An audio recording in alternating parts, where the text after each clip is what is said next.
بسم اللہ الرحمن الرحیم۔ السلام علیکم۔ تمہیں کیا لگتا ہے کہ موت صرف سانس رک جانے کا نام ہے؟ نہیں، ہرگز نہیں۔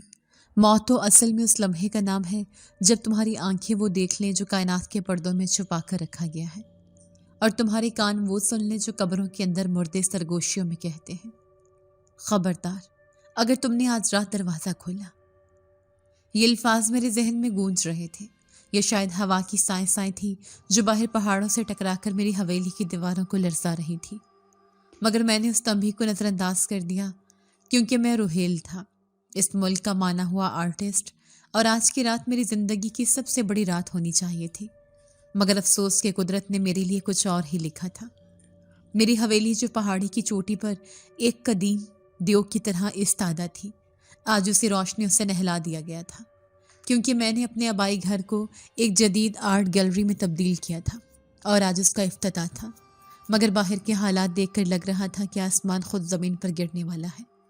کھڑکی کے شیشے سے باہر جھانکتے ہوئے مجھے سوائے گہری سیاہ دھند اور برف کے طوفان کے کچھ نظر نہیں آ رہا تھا، اور یہی وہ وجہ تھی کہ میرا دل ڈوب رہا تھا، کیونکہ شہر سے آنے والا راستہ لینڈ سلائیڈنگ کی وجہ سے مکمل طور پر بند ہو چکا تھا، اور جن درجنوں مہمانوں، نقادوں اور صحافیوں کو میں نے مدعو کیا تھا، ان میں سے ایک بھی یہاں تک نہیں پہنچ سکا تھا۔ حال کمرے میں سناٹا اتنا گہرا تھا کہ مجھے اپنی ہی سانسوں کی آواز کسی آری کے چلنے جیسی محسوس ہو رہی تھی، اور دیواروں پر لٹکی میری زندگی بھر کی کمائی، یعنی وہ شاہکار پینٹنگز، اس ویرانی میں مجھے گھورتی ہوئی محسوس ہو رہی تھی، جیسے وہ میرا مذاق اڑا رہی ہوں کہ دیکھو روہیل، تم تنہا ہو اور تمہارا فن بھی تنہا ہے۔ میں مایوسی کے عالم میں صوفے پر ڈھہ گیا اور سامنے میز پر رکھے ان درجنوں تھالوں کو دیکھنے لگا جو میں نے شہر کی سب سے مہنگی اور مشہور مٹھائی سے سجائے ہوئے تھے کہ مہمان آئیں گے تو ان کی تواضع کروں گا، مگر اب وہ مٹھائی کے پہاڑ بھی مجھے کسی قبرستان کے ٹیلے لگ رہے تھے۔ اچانک لکڑی کے بھاری اور دیو ہیکل دروازے پر ایک دستک ہوئی جس نے اس گہرے سناٹے کا سینہ چاک کر دیا، اور میں بری طرح چونک کر کھڑا ہو گیا، کیونکہ اس طوفانی رات میں جہاں پرندے بھی گھونسلوں میں چھپ گئے ہوں، وہاں کون آ سکتا تھا؟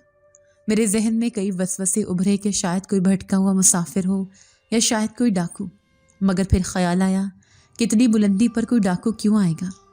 میں نے لرزتے ہاتھوں سے دروازے کی زنجیر ہٹائی اور بھاری کوار کو دیکھا تو باہر کا منظر دیکھ کر میرے رونگٹے کھڑے ہو گئے۔ سامنے طوفانی ہوا کے تھپیڑوں میں 3 چھوٹے بچے کھڑے تھے جن کی عمریں بمشکل 7 یا 8 سال ہوں گی، مگر ان کا حلیہ عام انسانی بچوں جیسا ہرگز نہیں تھا، کیونکہ انہوں نے جو لباس پہن رکھا تھا وہ انتہائی باریک اور چمکدار ریشم کا تھا جو اس کڑاکے کی سردی میں ناممکن تھا، اور ان کے پاؤں ننگے تھے جو برف میں دھنسے ہوئے تھے۔ ان کے چہرے زرد نہیں بلکہ سفید سنگ مرمر کی طرح بے جان تھے، اور ان کی آنکھیں اتنی گہری تھیں کہ مجھے لگا اگر میں نے زیادہ دیر ان میں دیکھا تو میں کسی اندھی کھائی میں گر جاؤں گا۔ میرے اندر سے ایک آواز آئی کہ فوراً دروازہ بند کر دوں، مگر تبھی ایک بچے نے ہلکا سا ہونٹ ہلایا اور کہا کہ ہمیں بھوک لگی ہے، اور اس کی آواز میں ایسی عجیب سی گونج تھی جیسے وہ میرے کانوں سے نہیں بلکہ میرے دماغ کے اندر سے بول رہا ہو۔ میرا دل جو ہمیشہ جذبات کا غلام رہا ہے یکدم پگھل گیا، اور میں نے سوچا کہ میرے شاہکار دیکھنے اگر دنیا نہیں آئی تو کیا ہوا؟ یہ معصوم بچے تو اللہ کے مہمان ہیں، اور شاید قدرت نے انہیں میری آزمائش کے لیے بھیجا ہے۔ اس لیے میں ایک لمحہ ضائع کیے بغیر پیچھے ہٹا اور انہیں اندر آنے کا اشارہ کیا۔ وہ تینوں ایک عجیب سی ہم آہنگی کے ساتھ اندر داخل ہوئے۔ ان کے قدموں کی کوئی آہٹ نہیں تھی، جیسے وہ چل نہیں رہے ہوں بلکہ ہوا پر تیر رہے ہوں۔ میں انہیں سیدھا اس میز تک لے گیا جہاں مٹھائیوں کے انبار لگے تھے، اور میں نے شاہی مٹھائی کا سب سے بڑا ڈبہ کھول کر ان کے سامنے رکھ دیا، جس میں چاندی کے ورق لگے ہوئے گلاب جامن اور برفی تھی۔ انہوں نے مٹھائی کی طرف ایسے دیکھا جیسے صدیوں سے بھوکے ہوں، اور پھر انہوں نے کھانا شروع کیا، مگر ان کے کھانے کا انداز بھی وحشیانہ نہیں بلکہ انتہائی شاہانہ اور پراسرار تھا۔ وہ خاموشی سے کھاتے رہے اور میں بت بنا انہیں دیکھتا رہا۔ جب وہ سیر ہو گئے تو انہوں نے کوئی شکریہ ادا نہیں کیا، کوئی بات نہیں کی، بس وہ تینوں اکٹھے میری طرف مڑے اور میرے قریب آ گئے۔ میں پیچھے ہٹنا چاہتا تھا مگر میرا جسم جیسے منجمد ہو گیا تھا۔ پھر انہوں نے باری باری اپنے ننھے اور برف کی طرح ٹھنڈے ہاتھ میری آنکھوں پر رکھے اور اس لمحے مجھے ایسا لگا جیسے کسی نے میری پتلیوں میں پگھلا ہوا سیسا انڈیل دیا ہو۔ ایک شدید اور ناقابل برداشت جلن کا احساس ہوا اور میری آنکھوں کے سامنے اندھیرا چھا گیا۔ اس سے پہلے کہ میں کچھ سمجھ پاتا وہ تینوں بچے تیزی سے دروازے کی طرف مڑے اور باہر دھند میں ایسے غائب ہو گئے جیسے وہ کبھی وہاں تھے ہی نہیں، اور میں وہیں قالین پر بے ہوش ہو کر گر پڑا۔ اگلی صبح جب میری آنکھ کھلی تو طوفان تھم چکا تھا اور کھڑکیوں سے مدھم سے روشنی اندر آ رہی تھی۔ میرا سر بھاری تھا اور گلے میں کانٹے چبھ رہے تھے جیسے میں نے سالوں سے پانی نہ پیا ہو۔ میں لڑکھڑاتے ہوئے اٹھا اور پاس ہی میز پر رکھے ہوئے کانچ کے گلاس کی طرف ہاتھ بڑھایا تاکہ پانی پی سکوں، مگر جیسے ہی میری انگلیوں نے اس ٹھنڈے گلاس کو چھوا ایک دھماکہ خیز واقعہ رونما ہوا جس نے میرے ہوش اڑا دیے۔ میری آنکھوں کے سامنے کمرے کا منظر غائب ہو گیا اور ایک نیلی رنگ کی فلم چلنے لگی جس میں مجھے وہ گلاس نہیں بلکہ آگ کے بھڑکتے ہوئے شعلے نظر آنے لگے، اور پھر مجھے ایک پسینے میں شرابور مزدور کا چہرہ دکھائی دیا جو اس گلاس کو بھٹی سے نکال رہا تھا۔ پھر منظر بدلا اور ایک دکان کا شیلف نظر آیا جہاں یہ گلاس رکھا تھا۔ پھر ایک گاہک کا ہاتھ نظر آیا جس نے اسے خریدا۔ میں خوف کے مارے چیخ پڑا اور گلاس میرے ہاتھ سے چھوٹ کر زمین پر گر کر چکنا چور ہو گیا۔ میں ہانپ رہا تھا اور میرا دل پسلیوں سے باہر آنے کو بےتاب تھا کیونکہ مجھے سمجھ نہیں آ رہی تھی کہ یہ کیا ماجرا ہے، مگر پھر جیسے ہی میں نے قالین کو چھوا مجھے دوبارہ وہی نیلی روشنی نظر آئی اور مجھے بھیڑوں کا ریوڑ دکھائی دیا جن کی اون سے یہ قالین بنا تھا، اور پھر وہ کاریگر نظر آئے جنہوں نے اسے بنا تھا۔ مجھے ایک بھیانک حقیقت کا ادراک ہوا کہ مجھے لمس کا حافظہ مل گیا ہے۔ میں اب جس بے جان چیز کو بھی چھوتا تھا اس کا پورا ماضی، اس کی پوری تاریخ ایک فلم کی طرح میری آنکھوں کے سامنے چلنے لگتی تھی۔ یہ کوئی تحفہ نہیں تھا، یہ ایک عذاب تھا کیونکہ اب میں اپنے ہی گھر میں اجنبی ہو گیا تھا۔ میں دیوار کو ہاتھ لگاتا تو مجھے ان مزدوروں کی چیخیں سنائی دیتی جنہوں نے یہ پتھر اٹھائے تھے۔ میں کرسی پر بیٹھتا تو مجھے ان درختوں کے کٹنے کا درد محسوس ہوتا جن کی لکڑی سے یہ کرسی بنی تھی۔ میں ایک نفسیاتی مریض کی طرح اپنے ہاتھوں کو ہوا میں معلق کیے کھڑا تھا تاکہ کسی چیز سے مس نہ ہو جاؤں۔ ابھی میں صدمے اور وحشت سے نکلنے کی کوشش ہی کر رہا تھا کہ دروازے پر دوبارہ دستک ہوئی، اور اس بار یہ دستک انسانی تھی جسے سن کر مجھے تھوڑا حوصلہ ہوا۔ میں نے دستانے پہن کر احتیاط سے دروازہ کھولا تو سامنے میرا پرانا دوست اور ساتھی آرٹسٹ کاشف کھڑا تھا جو شاید طوفان رکتے ہی سب سے پہلے مجھے ملنے آیا تھا۔ روہیل یار، مجھے معاف کرنا، کل رات طوفان کی وجہ سے میں نہیں آ سکا، مگر یقین مانو مجھے تمہاری کامیابی کی بہت فکر تھی اور میں تمہیں مبارکباد دینے سب سے پہلے آیا ہوں۔ کاشف نے بڑے تپاک سے کہا اور مسکراتے ہوئے میری طرف ہاتھ بڑھایا۔ میں خوشی سے اس کی طرف بڑھنا چاہتا تھا کیونکہ اس وقت مجھے ایک انسان کی شدید ضرورت تھی، مگر جیسے ہی میری نظر کاشف کے چہرے پر پڑی میرے قدم وہیں جم گئے اور میرے حلق میں چیخ گھٹ گئی۔ کاشف کے سر کے گرد ایک گہرا سرخ رنگ کا دھواں لہریں لے رہا تھا، بالکل ویسا ہی دھواں جیسے کسی زہریلی فیکٹری کی چمنی سے نکلتا ہے۔ یہ دھواں اس کے الفاظ کے ساتھ مزید گاڑھا ہوتا جا رہا تھا۔ وہ منہ سے تو محبت اور دوستی کے دعوے کر رہا تھا، مگر وہ سرخ دھواں مجھے چیخ چیخ کر بتا رہا تھا کہ اس کے دل میں بغض، حسد اور نفرت کا الاؤ جل رہا ہے۔ مجھے اچانک سمجھ آ گیا کہ یہ میری دوسری طاقت ہے، نیت شناسی، اور میں لوگوں کے ظاہری چہرے نہیں بلکہ ان کی باطنی نیت کا رنگ دیکھ رہا تھا۔ اگر اس کی نیت صاف ہوتی تو شاید سفید روشنی ہوتی، مگر یہ سرخ دھواں خطرے کی علامت تھا۔ میری نظر اس کی جیکٹ کی جیب پر پڑی جہاں وہ دھواں سب سے زیادہ گہرا تھا، اور میری چھٹی حس نے مجھے خبردار کیا کہ وہاں کوئی تیز دھار آلہ موجود ہے۔ کاشف آگے بڑھا اور بولا، کیا ہوا روہیل، تم مجھے گلے نہیں لگاؤ گے؟ مگر میں پیچھے ہٹ گیا اور اس کی آنکھوں میں دیکھ کر کہا کہ مجھے سب خبر ہے کاشف، تم یہاں مبارکباد دینے نہیں بلکہ میری وہ پینٹنگ چوری کرنے پر یا برباد کرنے آئے ہو جسے کل عالمی ایوارڈ ملنے والا ہے۔ کاشف کے چہرے کا رنگ فک ہو گیا اور وہ لڑکھڑایا کیونکہ اس نے کبھی سوچا بھی نہیں تھا کہ میں اس کے دل کا حال جان لوں گا۔ وہ گھبرا کر الٹے قدموں واپس بھاگا اور میں دروازے پر کھڑا اپنی بدقسمتی پر روتا رہا کہ اب میں کسی انسان پر بھروسہ بھی نہیں کر سکتا تھا کیونکہ ان کی نیت کا زہر مجھے صاف نظر آ رہا تھا۔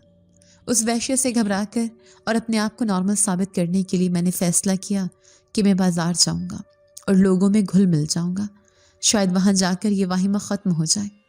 میں اپنی گاڑی میں بیٹھ کر قریبی قصبے کے بازار کی طرف نکل گیا، مگر ہائے میری بدقسمتی کہ وہاں میرا سامنا تیسری اور سب سے خوفناک طاقت سے ہوا۔ بازار میں چہل پہل تھی، لوگ اپنے کاموں میں مصروف تھے، مگر میری آنکھیں پھٹی کی پھٹی رہ گئیں جب میں نے دیکھا کہ سڑک پر چلتے ہوئے کچھ لوگوں کے سائے زمین پر کالے نہیں بلکہ چمکدار سنہری رنگ کے ہیں۔ پہلے تو مجھے لگا کہ شاید میری بینائی دھوکہ کھا رہی ہے، مگر پھر میں نے ایک بوڑھے آدمی کو دیکھا جس کا سایہ سنہری تھا اور وہ مسکراتا ہوا سڑک پار کر رہا تھا کہ اچانک ایک تیز رفتار ٹرک آیا اور اسے کچل کر چلا گیا۔ وہ منظر دیکھ کر میرے دماغ کی رگیں پھٹنے والی ہو گئیں، کیونکہ مجھے سمجھ آ گیا کہ وہ سنہری سایہ دراصل موت کی آہٹ تھی، اور میں ان لوگوں کو پہچان سکتا تھا جن کی موت ان کے سر پر ناچ رہی تھی۔ میں بازار کے بیچوں بیچ کھڑا تھا اور مجھے ہر طرف سنہرے سائے نظر آنے لگے۔ ایک نوجوان لڑکا جو موٹر سائیکل پر تھا اس کا سایہ سنہری تھا، ایک عورت جو دکان پر کھڑی تھی اس کا سایہ سنہری تھا۔ میں پاگلوں کی طرح چیخنا چاہتا تھا، میں انہیں بچانا چاہتا تھا، مگر میں بے بس تھا، کیونکہ موت کا فیصلہ اٹل ہوتا ہے۔ میں نہ کسی کو چھو سکتا تھا، ورنہ مجھے ان کا اذیت ناک ماضی نظر آتا، نہ میں کسی سے بات کر سکتا تھا، ورنہ مجھے ان کی منافقانہ نیت کا سرخ دھواں نظر آتا، اور نہ ہی میں کسی کو بچا سکتا تھا کیونکہ مجھے ان کی موت کا سنہری سایہ نظر آ رہا تھا۔ میں وہیں سڑک پر گھٹنوں کے بل بیٹھ گیا اور اپنے ہاتھوں سے اپنا چہرہ چھپا لیا، مگر وہ طاقتیں اب میری آنکھوں کا حصہ بن چکی تھیں۔ مجھے یاد آیا کہ بچپن میں دادی سنا کرتی تھیں کہ اس علاقے میں جنات کا ایک قبیلہ آباد ہے جو اپنے محافظ خود چنتا ہے، مگر کیا میں محافظ تھا یا کوئی ملعون جسے زندہ درگور کر دیا گیا تھا؟ میں بھاگتا ہوا واپس اپنی گاڑی کی طرف لپکا اور طوفانی رفتار سے ڈرائیو کرتا ہوا اپنی حویلی پہنچا۔ میں نے حویلی کے تمام دروازے اور کھڑکیاں مقفل کر دیں اور اندھیرے کمرے میں جا کر چھپ گیا، جہاں نہ کوئی چیز مجھے نظر آئے اور نہ ہی کوئی انسان۔ میں نے فیصلہ کر لیا تھا کہ اب میں پوری زندگی اسی اندھیری میں گزاروں گا اور بھوک پیاس سے مر جاؤں گا، مگر ان شیطانی آنکھوں کا استعمال نہیں کروں گا۔ کئی گھنٹے یا شاید کئی دن گزر گئے، میں وقت کی قید سے آزاد ہو چکا تھا، مگر پھر ایک رات جب سناٹا اپنے عروج پر تھا تو دروازے پر ایک بار پھر دستک ہوئی۔ یہ دستک ان بچوں جیسی نہیں تھی اور نہ ہی کاشف جیسی، بلکہ یہ بہت دھیمی اور باادب دستک تھی، مگر اس میں ایک عجیب سا اصرار تھا۔ میں اٹھنا نہیں چاہتا تھا، مگر یہ غیر مرئی طاقت مجھے دروازے کی طرف کھینچ رہی تھی۔ میں نے دروازہ کھولا تو سامنے ایک لڑکی کھڑی تھی جس نے سیاہ عبایا پہن رکھا تھا اور چہرے پر نقاب تھا۔ صرف اس کی آنکھیں نظر آ رہی تھیں جو اتنی گہری اور پرسکون تھیں کہ میرا دل ایک لمحے کے لیے دھڑکنا بھول گیا۔ میں نے اسے منع کرنا چاہا، اسے بھگانا چاہا، مگر میرے الفاظ میرے حلق میں پھنس گئے، کیونکہ میں نے ایک حیران کن چیز نوٹ کی۔ اس لڑکی کے ارد گرد نہ تو کوئی سرخ دھواں تھا، یعنی اس کی نیت بالکل پاک تھی، اور نہ ہی اس کا سایہ زمین پر سنہری تھا، یعنی اسے موت کا کوئی خطرہ نہیں تھا۔ وہ واحد انسان تھی جو ان لعنتی طاقتوں کے اثر سے پاک نظر آ رہی تھی۔ اس نے اپنی پراسرار آنکھوں سے میری طرف دیکھا اور ایک دھیمے لہجے میں کہا کہ میرا نام حیا ہے اور میں کافی عرصے سے آپ کی منتظر تھی، کیونکہ مجھے اپنی ایک تصویر بنوانی ہے، ایک ایسی تصویر جس میں میرا ماضی نہیں بلکہ میرا حال نظر آئے۔ میں نے حیرت سے اسے دیکھا، کیونکہ اس طوفانی علاقے میں اس وقت کسی لڑکی کا اکیلے آنا ناممکن تھا، اور اس کا لہجہ بتا رہا تھا کہ وہ مجھے اور میری حالت کو مجھ سے بہتر جانتی ہے۔ میں نے بے خیالی میں اس کا بازو پکڑ کر اسے اندر آنے کا کہا، اور اسی لمحے مجھے اپنی زندگی کا سب سے بڑا جھٹکا لگا۔ جیسے ہی میرا ہاتھ حیا کے بازو سے مس ہوا، مجھے کوئی نیلا ماضی نظر نہیں آیا، کوئی شعلے، کوئی چیخیں، کوئی تاریخ نظر نہیں آئی۔ وہاں صرف ایک گہرا خلا تھا، ایک مکمل خاموشی، ایک کورا کاغذ، جیسے اس لڑکی کا سرے سے کوئی ماضی ہی نہ ہو، یا جیسے وہ ابھی ابھی وجود میں آئی ہو۔ میں خوفزدہ ہو کر پیچھے ہٹا اور اس کی آنکھوں میں دیکھا، جہاں مجھے ایک ایسا راز چھپا نظر آیا جو میری ان تمام طاقتوں سے زیادہ گہرا اور خوفناک تھا۔ آخر یہ لڑکی کون تھی جس کا ماضی کائنات کے ریکارڈ میں موجود ہی نہیں تھا؟ میری آنکھوں میں دہشت تھی اور اس کی آنکھوں میں ایک عجیب گہرا سکون جو سمندر کی تہ جیسا خاموش تھا۔ میں ہانپ رہا تھا، میرا دل پسلیوں سے ٹکرا رہا تھا، اور کمرے کا سناٹا میرے کانوں میں سیٹیاں بجا رہا تھا۔ تم کون ہو حیا؟ میں نے چیخ کر پوچھا۔ میری آواز پھٹ رہی تھی۔ میں نے ابھی تمہیں چھوا، مگر مجھے کچھ نظر نہیں آیا، نہ کوئی ماضی، نہ کوئی بچپن، نہ کوئی یاد۔ وہاں صرف اندھیرا ہے، ایک کورا کاغذ ہے۔ کیا تم انسان نہیں ہو یا میں پاگل ہو چکا ہوں؟ بولو حیا، تم کون ہو؟ حیا اپنی جگہ سے نہیں ہلی۔ اس نے اپنی سیاہ چادر کو اپنے گرد مزید کس لیا اور اس کی آنکھوں میں کیسی چمک ابھری جو نہ تو خوف کی تھی اور نہ ہی حیرت کی، بلکہ وہ ایک ایسی شناسائی تھی جیسے وہ میرے اس سوال کا صدیوں سے انتظار کر رہی ہو۔ اس نے بہت دھیمے اور ٹھہرے ہوئے لہجے میں کہا، روہیل، اگر تم مجھے چھو کر میرا ماضی دیکھ لیتے تو میں تمہارے لیے خطرہ بن جاتی۔ تم نے ابھی صرف ایک خلا دیکھا ہے، اور یقین مانو یہ خلا ہی تمہاری زندگی کی واحد پناہ گاہ ہے۔ کیا تم نہیں جانتے کہ ان شور مچاتی دیواروں اور چیختے ہوئے ماضی کے درمیان تمہیں کوئی ایسی جگہ ملے جہاں مکمل خاموشی ہو؟ اس کی بات میں کیسا جادو تھا جس نے میرے بھڑکتے ہوئے غصے پر ٹھنڈا پانی ڈال دیا۔ وہ سچ کہہ رہی تھی۔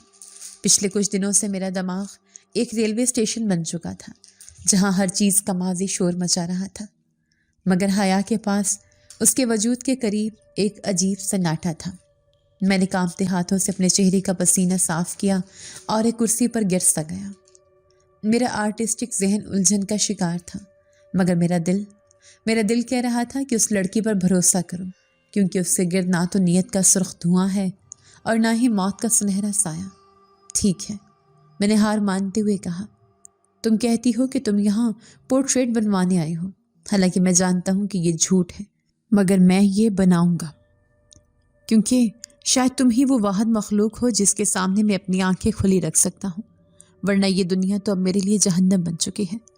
اس دن کے بعد ایک عجیب معمول شروع ہو گیا۔ حیا روز شام کو اسی وقت آتی جب سورج پہاڑوں کے پیچھے چھپ رہا ہوتا اور دھند میری حویلی کو اپنی لپیٹ میں لے لیتی۔ وہ سامنے لکڑی کے اسٹول پر بیٹھ جاتی اور میں کینوس پر رنگ بکھیرنا شروع کر دیتا۔ گھنٹوں گزر جاتے اور ہمارے درمیان کوئی بات نہ ہوتی، صرف برش چلنے کی آواز آتی یا پھر کبھی کبھار لکڑی کے فرش کے چرمرانے کی، لیکن وہ خاموشی بھی گفتگو سے بھرپور تھی۔ میں جب بھی پینٹنگ بناتے ہوئے اس کے چہرے کی طرف دیکھتا، مجھے لگتا کہ وہ مجھے نہیں بلکہ میرے اندر چھپی اس روح کو دیکھ رہی ہے جو ڈر کے مارے سکڑ چکی ہے۔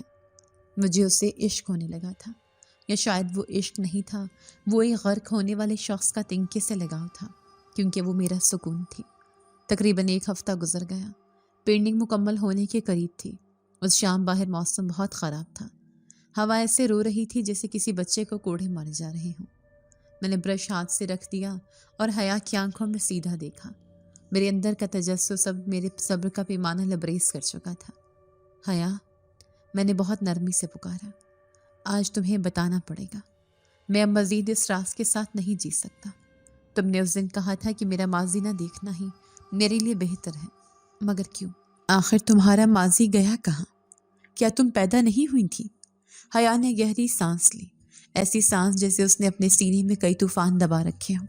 اس نے سر اٹھایا اور اس بار اس کے لہجے میں ایک لرزش تھی، جیسے وہ کوئی بہت بھاری بوجھ اتارنے والی ہو۔ روہیل، کیا تم نے کبھی گروی رکھنے کا نام سنا ہے؟ اس نے سوالیہ نظروں سے میری طرف دیکھا۔ میں نے اس بات میں سر ہلایا۔ ہاں، لوگ زیور یا مکان گروی رکھتے ہیں۔ حیا کے ہونٹوں پر ایک تلخ مسکراہٹ ابھری۔ ہاں، لوگ چیزیں گروی رکھتے ہیں، لیکن میں نے اپنا ماضی گروی رکھ دیا ہے تاکہ میں تمہارے حال کی حفاظت کر سکوں۔ میرا ماضی میرا نہیں ہے، وہ وقت کی کیٹلاگ سے مٹا دیا گیا ہے، اس لیے جب تم مجھے چھوتے ہو تو تمہیں کچھ نظر نہیں آتا، کیونکہ وہاں کچھ ہے ہی نہیں۔ میں نے اپنی یادیں، اپنا بچپن، اپنے رشتے، سب کچھ اس سودے میں دے دیا ہے جو میں نے تمہاری زندگی بچانے کے لیے کیا ہے۔ میں ششدر رہ گیا۔ یہ لڑکی کیا کہہ رہی تھی؟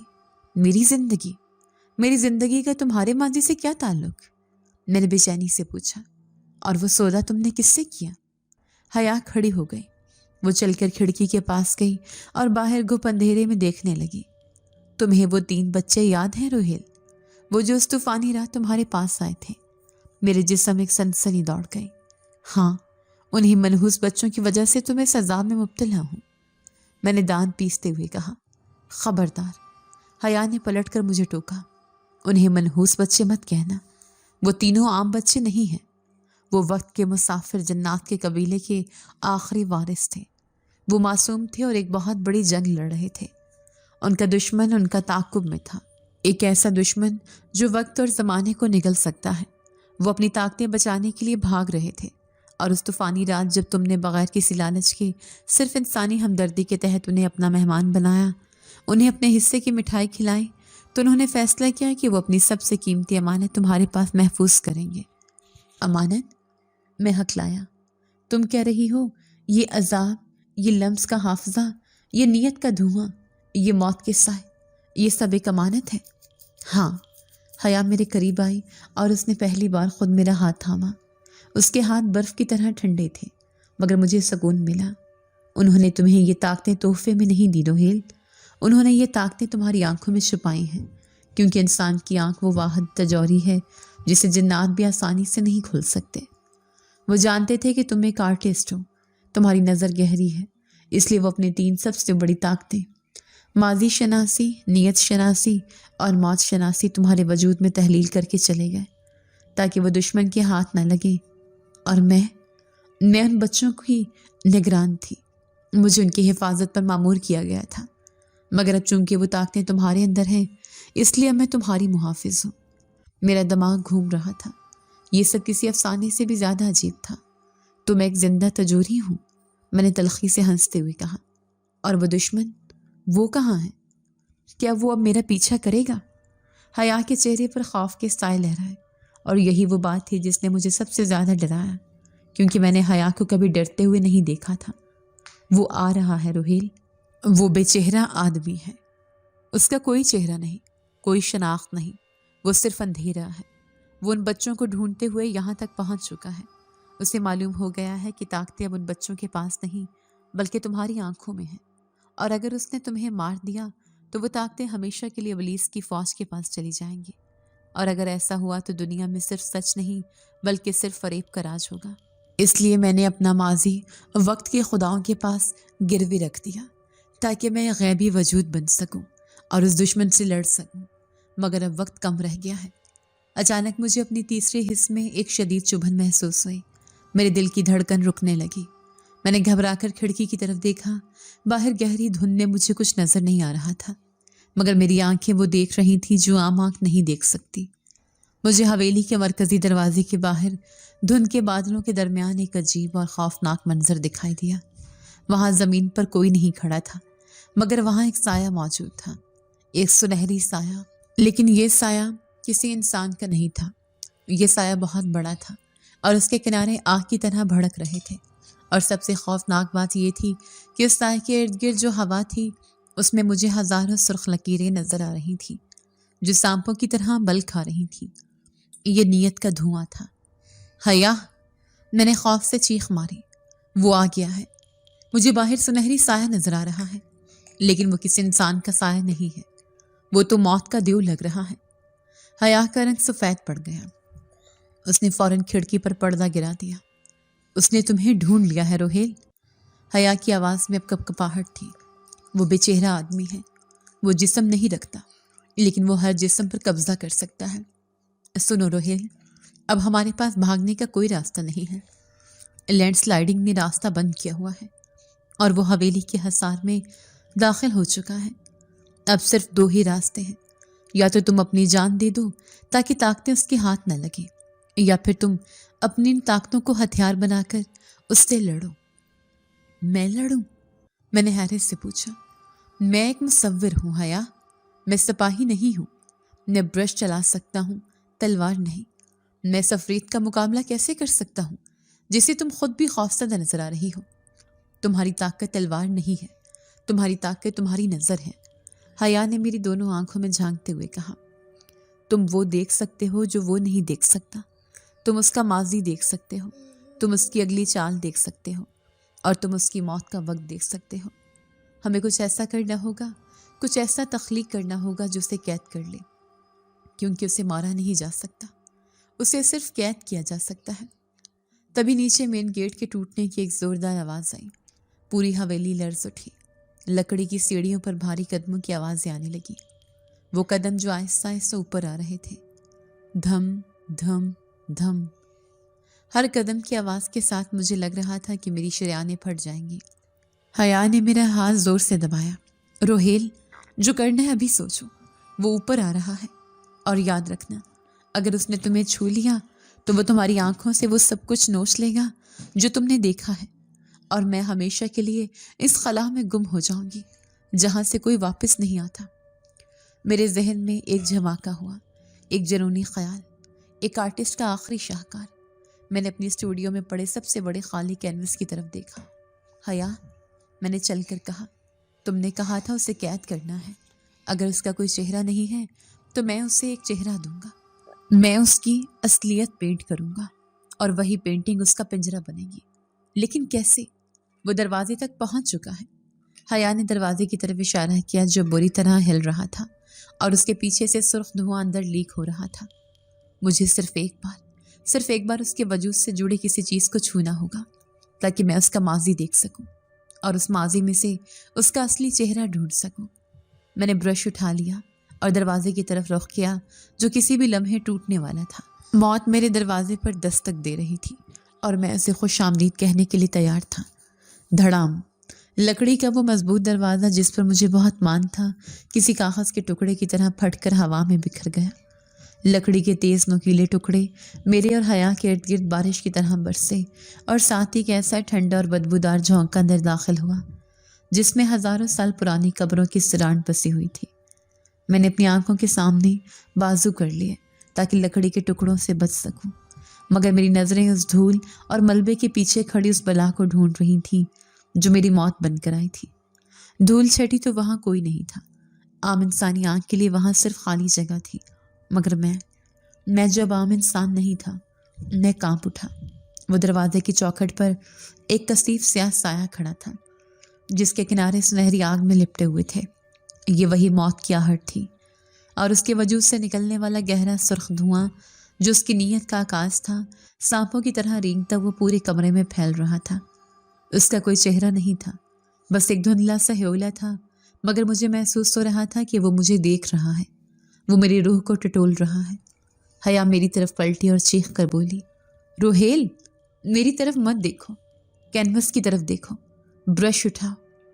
اچانک کمرے میں ایک بھاری کھڑکھڑاتی ہوئی آواز گونجی، جیسے دو پتھر آپس میں رگڑ کھا رہے ہوں۔ یہ آواز اس سائے کے اندر سے آ رہی تھی۔ تو تم ہو وہ ظرف، وہ کمزور برتن جس میں ان احمق بچوں نے میری طاقتیں چھپا دی ہیں۔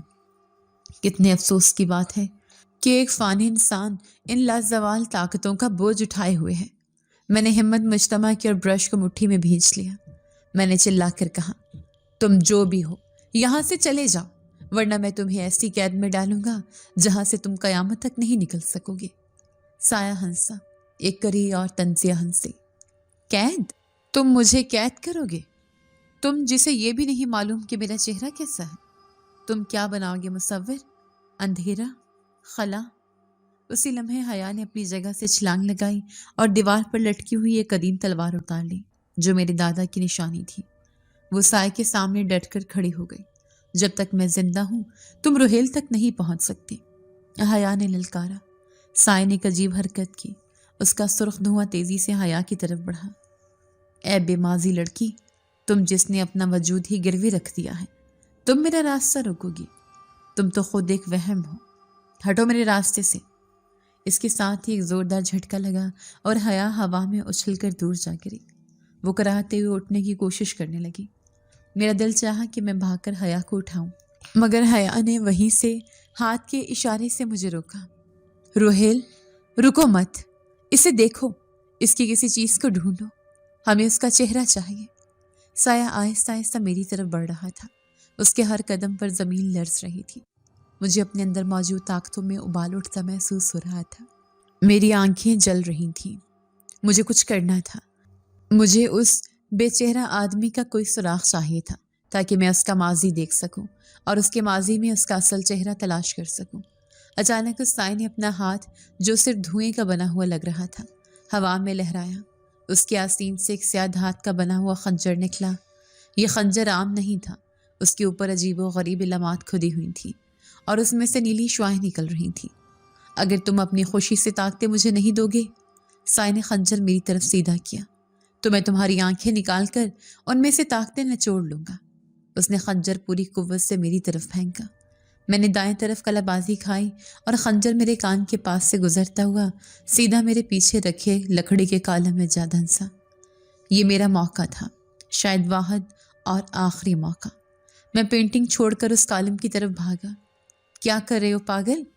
سائے نے حیرت اور غصے سے کہا اور تیزی سے میری طرف لپکا، لیکن میں پہنچ چکا تھا۔ میں نے اپنی آنکھیں بند کی اور اپنے دائیں ہاتھ کی انگلیوں سے اس خنجر کے ٹھنڈے دستے کو تھام لیا۔ دھماکہ! میرے دماغ میں 1000 بم پھٹے۔ میری آنکھوں کے سامنے وہ نیلی فلم چلنا شروع ہو گئی۔ میں اب اس کمرے میں نہیں تھا، میں ہزاروں سال پیچھے پہنچ چکا تھا۔ میں نے دیکھا ایک قدیم غار، آگ جل رہی ہے، ایک آدمی بیٹھا ہے۔ یہ آدمی انسانی شکل کا ہے، لیکن اس کے چہرے پر ہوس اور لالچ کی سیاہی ملی ہے۔ یہ کالا جادو کر رہا ہے، یہ اپنی روح شیطان کو بیچ رہا ہے تاکہ اسے ہمیشگی کی زندگی مل سکے۔ میں نے دیکھا کہ جیسے جیسے اس کی طاقت بڑھ رہی ہے، اس کا چہرہ پگھل رہا ہے، اس کی انسانیت ختم ہو رہی ہے، اور پھر میں نے وہ لمحہ دیکھا جب اس کا چہرہ ابھی مکمل مسخ نہیں ہوا تھا۔ میں نے اس کی آنکھیں دیکھی، وہ سام جیسی زرد آنکھیں، اس کی ناک جو ٹوٹی ہوئی تھی، اور اس کے ماتھے پر ایک بہت بڑا زخم کا نشان۔ مجھے مل گیا، مجھے اس کا چہرہ مل گیا۔ میں جھٹکے سے ہوش میں واپس آیا۔ میرا ہاتھ جل رہا تھا، جیسے میں نے انگارہ پکڑ لیا ہو۔ میں نے خنجر وہیں چھوڑا اور چھلانگ لگا کر واپس اپنے کینوس کے سامنے پہنچ گیا۔ سایہ میرے بالکل سر پر کھڑا تھا، اس کا سرخ دھواں میرا دم گھوٹ رہا تھا۔ تم نے کیا دیکھا؟ وہ گرجا۔ تم میری حقیقت نہیں جان سکتے۔ میں نے کوئی جواب نہیں دیا، بس برش کو سرخ اور سیاہ رنگ میں ڈبویا اور پاگلوں کی طرح کینوس پر چلانا شروع کر دیا۔ میرا ہاتھ خود بخود چل رہا تھا، یا شاید وہ تینوں بچے میرا ہاتھ چلا رہے تھے۔ میں نے پہلے 2 زرد آنکھیں بنائیں، پھر وہ ٹوٹی ہوئی ناک اور پھر وہ ماتھے کا زخم۔ جیسے جیسے میں پینٹ کر رہا تھا، کمرے میں ایک عجیب تبدیلی آ رہی تھی۔ وہ سایہ پیچھے ہٹنے لگا، وہ چیخنے لگا، رک جاؤ، یہ کیا کر رہے ہو؟ میری شکل مت بناؤ۔ ہر برش اسٹروک کے ساتھ اس سائے کا جسم ٹھوس ہونے لگا۔ وہ جو دھواں تھا اب گوشت پوست میں بدلنے پر مجبور ہو رہا تھا۔ اسے درد ہو رہا تھا، شدید درد۔ حیات جب سنبھل چکی تھی، اس نے چلا کر کہا، اسے مت چھوڑنا روہیل، اسے مکمل کرو۔ جیسے ہی آخری لکیر کھینچو گے، یہ اس کینوس میں ہمیشہ کے لیے قید ہو جائے گا۔ میں پسینے میں شرابور تھا، میری انگلیاں شل ہو رہی تھیں، مگر میں رک نہیں سکتا تھا۔ اس کا خوفناک چہرہ کینوس پر ابھر چکا تھا، بس اب آخری ٹچ باقی تھا، اس کی ٹھوڑی اور گردن۔ میں نے برش کو آخری وار کے لیے اٹھایا۔ نہیں! سائے نے ایک دردناک اور غضبناک چیخ ماری۔ اچانک اس نے ایک ایسی چال چلی جس کا مجھے وہم و گمان بھی نہیں تھا۔ وہ میری طرف لپکنے کی بجائے تیزی سے مڑا اور حیا کی طرف جھپٹا۔ حیا زخمی تھی، وہ تیزی سے پیچھے نہ ہٹ سکی۔ سائے نے اپنا ٹھوس ہوتا ہوا پنجہ حیا کی گردن میں گاڑ دیا اور اسے ہوا میں اٹھا لیا۔ رکو! سائے کی آواز اب سنسناہٹ نہیں بلکہ ایک انسانی مرد کی آواز بن چکی تھی، کیونکہ وہ اپنی اصل شکل میں واپس آ رہا تھا۔ اگر تم نے وہ برش کینوس پر لگایا مصور، تو میں اس لڑکی کی گردن توڑ دوں گا۔ میرا ہاتھ ہوا میں معلق ہو گیا۔ برش کینوس سے صرف 1 انچ دور تھا۔ میں نے خوف سے پھٹی آنکھوں سے دیکھا۔ حیا افرید کی گرفت میں تڑپ رہی تھی، اس کا چہرہ نیلا پڑ رہا تھا، مگر اس کی آنکھوں میں اب بھی وہی سکون تھا، وہی قربانی کا جذبہ۔ وہ چیخی، روہیل، میری پرواہ مت کرو، اسے قید کرو۔ اگر تم رک گئے تو یہ ہم دونوں کو مار دے گا اور وہ طاقتیں لے کر دنیا کو تباہ کر دے گا۔ بناؤ پینٹنگ۔ خاموش! افریت نے حیا کا گلا گھونٹ دیا۔ حیا کی آواز گھٹ گئی۔ اس نے اپنی زرد آنکھیں جو پینٹنگ کی طرح میرے سامنے واضح تھی، میری طرف گاڑ دی اور مکروہ ہنسی ہنسا۔ دیکھو روہیل، محبت یا فرض، زندگی یا موت، تمہارے پاس ایک لمحہ ہے۔ یہ برش نیچے رکھ دو اور اپنی آنکھیں مجھے دے دو، تو میں اس لڑکی کو زندہ چھوڑ دوں گا، ورنہ یہ میرے ہاتھوں مرے گی اور اس کا خون تمہارے سر ہوگا۔ میں بت بنا کھڑا تھا، سامنے میری محبت موت کے شکنجے میں تھی۔ وقت جیسے منجمد ہو چکا تھا اور موت میرے سامنے کھڑی کہہ کے لگا رہی تھی۔ میرے ہاتھ میں وہ برش تھا جو شاید اس کائنات کا سب سے وزنی ہتھیار بن چکا تھا، اور سامنے وہ منظر تھا جسے دیکھ کر کسی بھی انسان کا دل پھٹ سکتا تھا۔ حیا اس افرید کے فولادی پنجے میں تڑپ رہی تھی۔ اس کا چہرہ جو ہمیشہ پرسکون رہتا تھا اب درد کی شدت سے مسخ ہو رہا تھا، اور اس کی وہ آنکھیں جو مجھے سکون دیتی تھیں اب باہر کو ابل رہی تھیں۔ وہ افرید جس کا چہرہ میری بنائی ہوئی پینٹنگ کی طرح واضح ہو چکا تھا، اس نے اپنی زرد اور سانپ جیسی آنکھوں سے مجھے گھورا۔ اور اس کے لبوں پر ایک ظالمانہ اور کرے مسکراہٹ ابھری۔ فیصلہ کرو روہیل۔ اس کی آواز میں اب صرف گرج نہیں، ایک ایسا زلزلہ تھا جو حویلی کی بنیادیں ہلا رہا تھا۔ تمہارے پاس گنتی کے چند لمحے ہیں، یہ برش پھینک دو اور اپنی آنکھیں بند کر کے میرے سامنے جھک جاؤ تو شاید میں اس لڑکی کو ایک آسان موت دے دوں، ورنہ میں اس کی گردن ایسے توڑوں گا جیسے سوکھی ہوئی لکڑی، اور یقین مانو اس کی ہڈیوں کے ٹوٹنے کی آواز تمہیں مرتے دم تک ستائے گی۔ میں نے حیا کی طرف دیکھا۔ وہ بول نہیں سکتی تھی کیونکہ اس کا گلا گھٹا ہوا تھا، مگر اس کی آنکھوں میں ایک التجا تھی۔ وہ اپنی زندگی کی بھیک نہیں مانگ رہی تھی، بلکہ وہ مجھے کہہ رہی تھی کہ میں اس بلیک میلنگ میں نہ ہوں۔ لیکن میں انسان تھا، میں پتھر نہیں تھا۔ میں اپنی آنکھوں کے سامنے اس لڑکی کو مرتے کیسے دیکھ سکتا تھا جس نے میری حفاظت کے لیے اپنے ماضی، اپنی شناخت تک گروی رکھ دی تھی۔ میرے دماغ میں ایک جنگ جاری تھی۔ ایک طرف وہ نیت کا سرخ دھواں تھا جو سفرید کے گرد ناچ رہا تھا اور مجھے چیخ چیخ کر بتا رہا تھا کہ یہ جھوٹا ہے، یہ مکار ہے، اگر میں نے ہتھیار ڈال دیے تو یہ ہم دونوں کو مار دے گا اور پھر دنیا میں تباہی مچا دے گا۔ میں تمہیں آخری وارننگ دے رہا ہوں مصور۔ افریت نے حیا کا گلا مزید دبایا۔ حیا کے منہ سے ایک دبی ہوئی چیخ نکلی جو میرے دل پر ہتھوڑے کی طرح لگی۔ میں نے برش کو اپنی انگلیوں میں زور سے دبایا، اتنا زور سے کہ لکڑی میرے گوشت میں چھپنے لگی۔ اگر میں پینٹنگ مکمل کرتا ہوں تو تم اسے مار دو گی، میں نے دانت پیستے ہوئے کہا۔ میرا پورا جسم غصے اور بے بسی سے کانپ رہا تھا۔ اور اگر میں نہیں کرتا تو تم ویسے بھی ہمیں نہیں چھوڑو گے، تو پھر میں تم پر بھروسہ کیوں کروں ابلیس؟ افریت ہنسا۔ اس کی ہنسی سے کمرے کے شیشے جھنجھنا اٹھے۔ کیونکہ تمہارے پاس کوئی دوسرا راستہ نہیں ہے، بھروسہ کرنا تمہاری مجبوری ہے۔ پھینکو یہ برش ورنہ۔ نہیں، میں چلایا۔ میری آواز میں جنون تھا، اور اسی لمحے میرے ذہن میں ایک ایسا خیال کوندا جو شاید خودکشی کے مترادف تھا، مگر وہی واحد راستہ تھا۔ حیا نے کہا تھا کہ اس کی روح دشمن سے جڑی ہے، اس لیے اگر میں نے عام پینٹنگ مکمل کی تو وہ بھی قید ہو جائے گی۔ لیکن اگر میں رنگ استعمال ہی نہ کروں، اگر میں وہ چیز استعمال کروں جو صرف اور صرف اس دشمن کی طلب ہے، اگر میں اپنی طاقتیں ہی کینوس پر انڈیل دوں، وہ طاقتیں جو ان بچوں کی امانت تھی، اب مجھے انہیں واپس لوٹانا تھا، مگر ایک ہتھیار کی صورت میں۔ میں نے برش کو جو رنگوں میں لتھڑا ہوا تھا زور سے زمین پر دے مارا۔ برش ٹوٹ کر 2 ٹکڑے ہو گیا۔ افریت چونک گیا، اس کی گرفت ذرا سی ڈھیلی پڑی۔ کیا تم نے ہار مان لی؟ سمجھدار فیصلہ۔ ہار؟ میں نے اپنی آنکھیں بند کی اور ایک گہرا سانس لیا۔ میرے لبوں پر ایک تلخ مسکراہٹ تھی۔ نہیں ابلیس، میں نے ہار نہیں مانی، میں نے صرف طریقہ بدلا ہے۔ تم میری آنکھوں کی طاقت چاہتے ہو نا؟ تم وہ ماضی، وہ نیت اور وہ موت کا سایہ چاہتے ہو نا؟ تو لو، سنبھالو اسے۔ میں نے اپنی پوری توجہ، اپنی پوری روحانی قوت اور اپنے وجود کی ساری توانائی اپنی آنکھوں میں مرکوز کر دی۔ میں نے تصور کیا کہ وہ نیلی فلم یعنی ماضی، وہ سرخ دھواں یعنی نیت، اور وہ سنہری سایہ یعنی موت، سب کچھ میری بینائی سے نکل کر میری انگلیوں کے پوروں میں جمع ہو رہا ہے۔ یہ عمل انتہائی تکلیف دہ تھا۔ ایسا لگ رہا تھا جیسے کوئی میری آنکھوں کے ڈیلے گرم چمٹے سے کھینچ رہا ہو، یا پگھلا ہوا لاوا میری آنکھوں میں بھر دیا ہو۔ اب میرے دماغ کی نسیں پھٹنے لگی، میرے کانوں میں سیٹیاں بجنے لگی، ناک سے خون بہنے لگا، مگر میں نے چیخ نہیں ماری۔ یہ کیا کر رہے ہو؟ افریت کی آواز میں پہلی بار گھبراہٹ اور خوف محسوس ہوا۔ اسے اندازہ ہو گیا تھا کہ کچھ غلط ہونے والا ہے۔ میں نے یکدم آنکھیں کھولی، مگر اب میں کمرے کو نہیں دیکھ رہا تھا، میں صرف اس خالی کینوس کو دیکھ رہا تھا۔ میں نے اپنا خالی ہاتھ ہوا میں لہرایا اور پوری طاقت سے کینوس کی طرف جھٹکا دیا۔ جاؤ، ہمیشہ کے لیے دفن ہو جاؤ، میں نے شیر کی طرح دھاڑ کر کہا۔ میری آنکھوں سے روشنی کی 3 شعاعیں نکلیں، ایک گہری نیلی، ایک خونی سرخ اور ایک چمکدار سنہری۔ یہ شعاعیں لیزر کی طرح سیدھی کینوس سے ٹکرائیں۔ ایک زوردار دھماکہ ہوا، ایسا دھماکہ جس کی آواز کانوں سے نہیں بلکہ روح سے سنی گئی۔ کینوس پر موجود ادھوری تصویر میں اچانک زندگی دوڑ گئی۔ وہ لکیریں جو میں نے بنائی تھیں وہ ان طاقتوں کے ساتھ مل کر ابلنے لگی اور کینوس ایک بلیک ہول میں تبدیل ہو گیا، ایک ایسا مقناطیسی خلا جو ہر برائی کو نگلنے کے لیے تیار تھا۔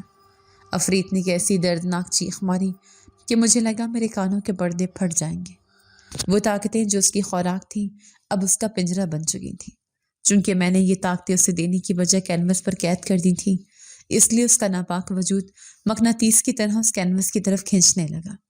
نہیں، یہ نہیں ہو سکتا، میں وقت کا حکمران ہوں، وہ چلایا۔ اس کی گرفت حیا کی گردن پر ختم ہو گئی۔ وہ ہوا میں اڑتا ہوا کینوس کی طرف جا رہا تھا۔ اس کے پاؤں زمین پر رگڑ کھا رہے تھے۔ وہ دیواروں کو، فرنیچر کو پکڑنے کی کوشش کر رہا تھا، مگر کشش اتنی شدید تھی کہ ہر چیز ٹوٹ رہی تھی۔ میں تمہیں نہیں چھوڑوں گا، اس نے جاتے جاتے آخری بار کرنے کی کوشش کی۔ اس نے گرتی ہوئی حیا کا بازو پکڑ لیا تاکہ اسے بھی اپنے ساتھ اس تصویر میں لے جائے۔ حیا، میں چیخا اور اس کی طرف لپکا۔ میں ہوا میں اچھلا تاکہ اس کا ہاتھ تھام سکوں، لیکن ایک معجزہ ہوا۔ چونکہ میں نے عام رنگ یا مادی چیز استعمال نہیں کی تھی، بلکہ صرف خالص نورانی طاقتیں استعمال کی تھیں، اور حیا ان شیطانی طاقتوں سے پاک تھی، اس لیے کینوس نے حیا کو قبول کرنے سے انکار کر دیا۔ ایک زوردار جھٹکے کے ساتھ حیا اس کی گرفت سے چھوٹ کر دور قالین پر جا گری، جیسے مخالف کو تب مقناطیس کو دھکیلتا ہے، جبکہ وہ عفریت جو ان طاقتوں کا بھوکا تھا سیدھا اس کینوس کے اندر جا سمایا۔ کینوس کی سطح پانی کی طرح لہرائی اور اسے نگل گئی۔ ایک آخری خوفناک چیخ گونجی اور پھر کینوس کے اندر سے شعلے بھڑک اٹھے۔ مجھے نظر آیا کہ وہ عفریت پینٹی کے اندر قید ہو چکا ہے۔ وہ شیشے کے پیچھے سے ہاتھ مار رہا ہے، چلا رہا ہے۔ اس کا چہرہ پگھل رہا تھا، مگر اس کی آواز اب باہر نہیں آ رہی تھی۔ اور پھر میری آنکھوں کے سامنے مکمل اندھیرا چھا گیا۔ میرا جسم نڈھال ہو گیا، جیسے میرے اندر سے زندگی نچوڑ لی گئی ہو۔ میں گھٹنوں کے بل گرا اور بے ہوش ہو گیا۔ کتنا وقت گزرا مجھے نہیں معلوم، شاید گھنٹے، شاید پہر۔ جب مجھے ہوش آیا تو سب سے پہلے مجھے شدید خاموشی کا احساس ہوا۔ وہ طوفان، وہ چیخیں، وہ دھماکے سب تھم چکے تھے۔ میں نے آہستہ آہستہ پلکیں کھولی۔ میری نظر دھندلی تھی، سر میں شدید درد تھا، مگر کچھ لمحوں بعد سب کچھ صاف ہو گیا۔ میں فرش پر لیٹا ہوا تھا اور میرے سر کے پاس حیا بیٹھی تھی۔ اس کے چہرے پر خراشیں تھیں اور گلے میں نیلی انگلیوں کے نشان تھے، مگر وہ زندہ تھی اور اس کی آنکھوں میں آنسو تیر رہے تھے۔ میں ہڑبڑا کر اٹھ بیٹھا۔ میرا ہاتھ بے اختیار اپنی آنکھوں پر گیا۔ میں نے اپنے ہاتھوں کو دیکھا، پھر کمرے کی دیواروں کو دیکھا۔ میں نے ڈرتے ڈرتے فرش کو چھوا۔ میرا دل زور سے دھڑک رہا تھا۔ کیا ہوا؟ میں نے ہکلاتے ہوئے پوچھا۔ مجھے کچھ نظر نہیں آ رہا۔ میرا مطلب ہے کوئی ماضی نظر نہیں آ رہا، کوئی فلم نہیں چل رہی۔ کیا میں اندھا ہو گیا ہوں؟ حیا نے روتے ہوئے مسکرا کر میرا ہاتھ تھام لیا۔ نہیں روہیل، تم اندھے نہیں ہوئے، تم آزاد ہو گئے ہو۔ اس نے نرمی سے میرے ماتھے سے پسینہ پونچھا۔ وہ ختم ہو گیا، تم نے کر دکھایا، تم نے اپنی سب سے بڑی طاقت قربان کر دی۔ تمہاری وہ تیسری آنکھ اب ہمیشہ کے لیے بند ہو چکی ہے۔ تم نے وہ ساری طاقتیں اس تصویر میں قید کر دی اور وہ دشمن انہی طاقتوں کی آگ میں جل کر راکھ ہو گیا۔ دیکھو، اس نے سامنے پڑے کینوس کی طرف اشارہ کیا۔ میں نے مڑ کر دیکھا تو حیران رہ گیا۔ وہ کینوس اب خالی نہیں تھا اور نہ ہی اس پر کوئی خوفناک شکل تھی۔ وہ کینوس مکمل طور پر سیاہ ہو چکا تھا، جیسے کوئلہ ہو گیا ہو، اور پھر دیکھتے ہی دیکھتے وہ کینوس خود بخود راکھ بن کر جھڑنے لگا۔ کالی راکھ ہوا میں بکھر گئی اور فرش صاف ہو گیا۔ اس کا وجود مٹ گیا۔ حیا نے کہا، اور چونکہ تم نے اپنی روحانی طاقت استعمال کی تھی، نہ کہ مادی رنگ، اسی لیے میری روح اس قید سے آزاد رہی۔ تم نے مجھے بچا لیا روہیل، تم نے ہم سب کو بچا لیا۔ میں نے ایک لمبی گہری سانس لی اور اپنے سینے کو ہلکا محسوس کیا۔ وہ بوجھ، وہ لمس کا عذاب، وہ نیتوں کی غلاظت اور وہ موت کا خوف سب جا چکا تھا۔ میں اب صرف روہیل تھا، ایک عام انسان، ایک عام آرٹسٹ۔ میں نے حیا کا ہاتھ تھاما جو اب گرم محسوس ہو رہا تھا۔ کیا مجھے کچھ محسوس نہیں ہوگا؟ میں نے مسکرا کر پوچھا۔ حیا نے بھی میرا ہاتھ مضبوطی سے تھام لیا۔ محسوس ہوگا نا؟ اس نے شرارت اور محبت سے کہا۔ اب تمہیں صرف وہ محسوس ہوگا جو ایک عام انسان کو ہوتا ہے، سردی، گرمی، درد اور بے پناہ محبت۔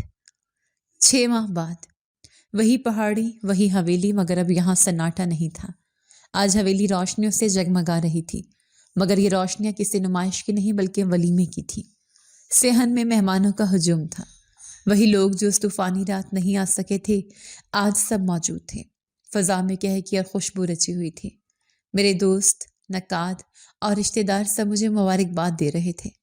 کاشف بھی موجود تھا۔ وہ پلیٹ میں بریانی ڈالی میری طرف آیا۔ یا روہیل، مان گئے تمہیں؟ کیا قسمت پائی ہے، اتنی خوبصورت بیوی اور اتنا شاندار کریئر۔ وہ ہنس رہا تھا۔ میں نے اس کی طرف دیکھا۔ اب مجھے اس کے گرد کوئی سرخ دھواں نظر نہیں آ رہا تھا۔ مجھے نہیں معلوم کہ اس کی نیت اب کیسی تھی۔ شاید وہ اب بھی جیلس ہو یا شاید خوش، اور سچ کہوں تو میں جاننا بھی نہیں چاہتا تھا۔ انسان کو اتنا ہی جاننا چاہیے جتنا وہ برداشت کر سکے۔ لا علمی واقعی ایک نعمت ہے، یہ مجھے اب سمجھ آیا تھا۔ میں نے مسکرا کر اس کا شکریہ ادا کیا۔ میں اسٹیج پر بیٹھا حیا کا انتظار کر رہا تھا۔ وہ سرخ اور سنہری کام والے جوڑے میں ملبوس جب باہر آئی تو مجھے لگا کہ کائنات تھم گئی ہے۔ وہ میرے ساتھ آ کر بیٹھی تو میں نے اس کی آنکھوں میں دیکھا۔ جانتے ہو روہیل، اس نے سرگوشی کی، میرا ماضی اب بھی غائب ہے۔ وہ گروی رکھی ہوئی چیز کبھی واپس نہیں ملتی۔ شاید میں ہمیشہ ایک راز رہوں گی۔ میں نے مسکرا کر اس کا ہاتھ اپنے ہاتھ میں لیا۔ مجھے تمہارے ماضی سے کیا لینا دینا حیا؟ مجھے تو صرف ہمارا حال اور مستقبل چاہیے، اور یقین مانو تمہاری آنکھوں میں مجھے ایک بہت ہی حسین مستقبل نظر آ رہا ہے جو کسی بھی ماضی سے زیادہ قیمتی ہے۔ اور پھر کھانے کے وقت جب سب مہمان ڈائننگ ہال کی طرف بڑھے تو میں نے دیکھا کہ مرکزی دروازے سے 3 بچے اندر داخل ہوئے۔ وہی 3 بچے، مگر اس بار ان کے کپڑے پھٹے پرانے یا عجیب چمکدار نہیں تھے، بلکہ انہوں نے بہترین 3 پیس سوٹ پہن رکھے تھے۔ وہ کسی بھکاری کی طرح نہیں بلکہ مہمان خصوصی کی طرح آئے تھے۔ کسی اور نے انہیں نوٹس نہیں کیا، جیسے وہ صرف میرے اور حیا کے لیے مرئی ہوں۔ وہ سیدھے ہمارے میز پر آئے، مسکرائے اور بنا کچھ کہے کرسیوں پر بیٹھ کر کھانا کھانے لگے۔ انہوں نے مٹھائی اٹھائی اور کھائی۔ حیا نے میری طرف دیکھ کر آنکھ دبائی۔ لگتا ہے محافظوں کو بھوک لگی ہے، اس نے دھیرے سے کہا۔ میں ہنس پڑا۔ وہ اب ہمارے خاندان کا حصہ تھے، چاہے وہ جنات ہوں یا فرشتے۔ وہ ہمارے محسن تھے، لیکن کہانی یہاں ختم نہیں ہوتی۔ ایک چھوٹی سی بہت ہی پرلطف بات جو میں نے دنیا سے چھپا رکھی ہے۔ اگرچہ میری وہ خوفناک طاقتیں ختم ہو گئیں، مگر قدرت نے مجھے بالکل خالی ہاتھ نہیں چھوڑا۔ میری قربانی کے صلے میں مجھے ایک انوکھا تحفہ ملا ہے۔ اب میں جو بھی پینٹنگ بناتا ہوں اس میں ایک روح پھونک دی جاتی ہے۔ یہ کوئی ڈرانے والی بات نہیں بلکہ بہت خوبصورت ہے۔ پچھلے ہفتے میں نے باغ میں کھلے گلابوں کی پینٹنگ بنائی تھی، اور اب اگر اس پینٹنگ کے قریب سے گزرے تو آپ کو اصلی گلابوں کی بھینی بھینی خوشبو آئے گی۔ اور وہ جو میں نے آبشار کی تصویر بنائی تھی، اگر آپ غور سے سنیں تو اس میں سے پانی گرنے کی مدھم آواز آتی ہے۔ اور سب سے دلچسپ بات، کل میں نے کینوس پر کچھ رنگ برنگے پرندے بنائے تھے۔ آج صبح جب میں اٹھا تو وہ پرندے اپنی جگہ پر نہیں تھے۔ وہ کینوس کے کونے سے اڑ کر دوسرے کونے تک جا چکے تھے، اور ایک پرندہ تو کینوس کے فریم پر بیٹھا چہچہا رہا تھا۔ میری زندگی اب پرسکون ہے۔ میں حیا کے ساتھ خوش ہوں، اور میرا آرٹ اب واقعی زندہ ہے۔ برائی کا وہ باب بند ہو چکا ہے، اور محبت اور معجزوں کا نیا باب کھل چکا ہے۔ اور سچ تو یہ ہے کہ انسان کو جینے کے لیے ماضی کے بوجھ کی نہیں بلکہ حال کی خوبصورتی اور لمس کی ضرورت ہوتی ہے۔ اگر آپ کو آج کی ہماری کہانی پسند آئی ہے تو اسے لائک کیجیے اور اپنے پیاروں کے ساتھ شیئر کیجیے۔